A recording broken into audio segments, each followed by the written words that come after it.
Hey everybody, it's Jason Blaha here, and once again it is time for my client Michelle's vlog. And we started the week off with a floor press. I think this is 150 is what we ended up with here. Uh, pretty happy with that. I need to put this in a separate reel though. All right, as you guys can see, Michelle has moved. She's in a new city, new gym. We're having some equipment changes. I'm actually pretty happy overall with what she has access to at this gym. It's a pretty serious gym. Doesn't have everything I would love to have, like the reverse hyper, but we got a lot of bars, we got a lot of racks, dumbbells, some interesting machines we're going to mess around with a little bit.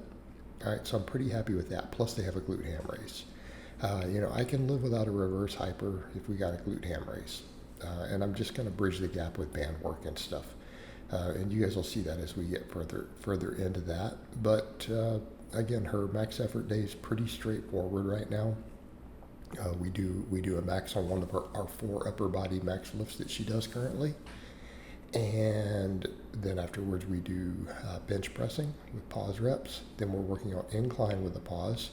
And I think for her, the incline work is going to be kind of a big deal, right? It's going to be a big deal because we really need to bring her chest up, right? Chest is limiting her bench. Her triceps are very strong.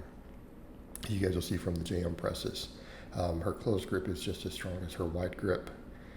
So even though we went over and worked wide grip for a while, now keeping in mind, historically she couldn't do wider grip due to some shoulder issues, some injuries, things like that from her past.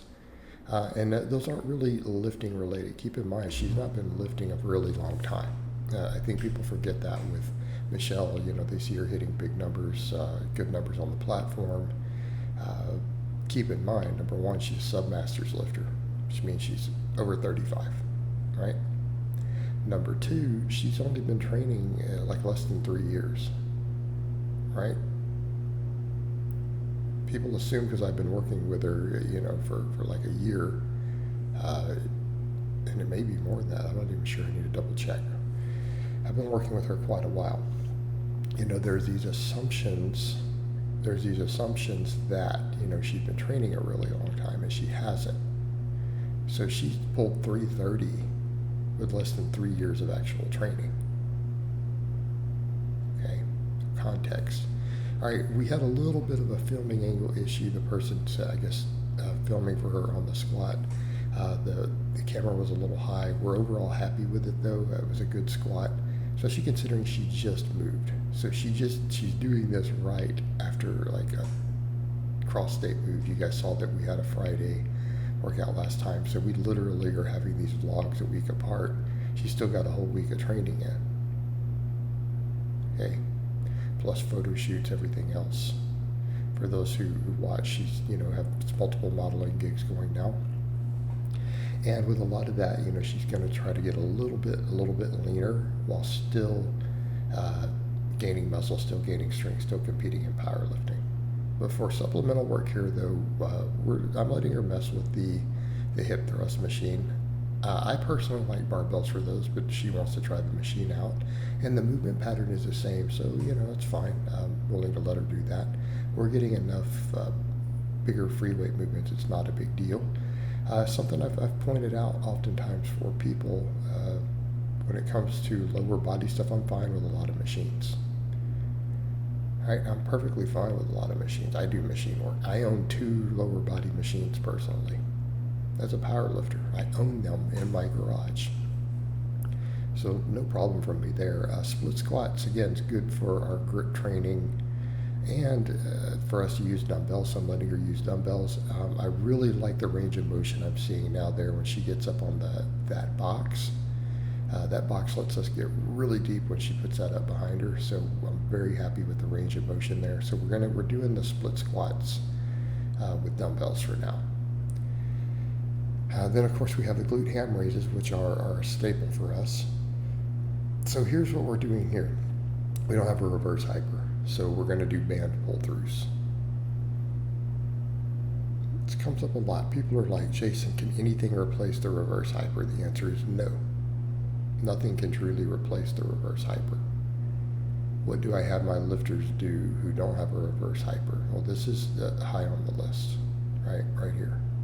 High rep band pull-throughs.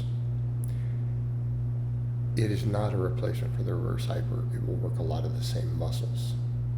It can work as a good restorative exercise. I've done those on camera myself. You guys have seen me do the band pull-throughs. I like them. I prescribe them regularly. I think they're a great exercise. Okay, I think they're a great exercise. All right, dynamic effort upper day. Speed bench. We do speed bench rotating grips.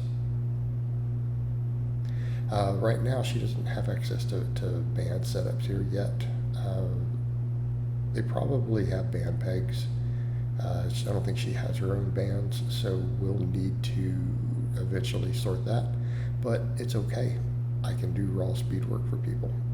Some of my strongest lifters only use mini bands because of their gym setups. Mini bands for speed work, and yet we still made it work.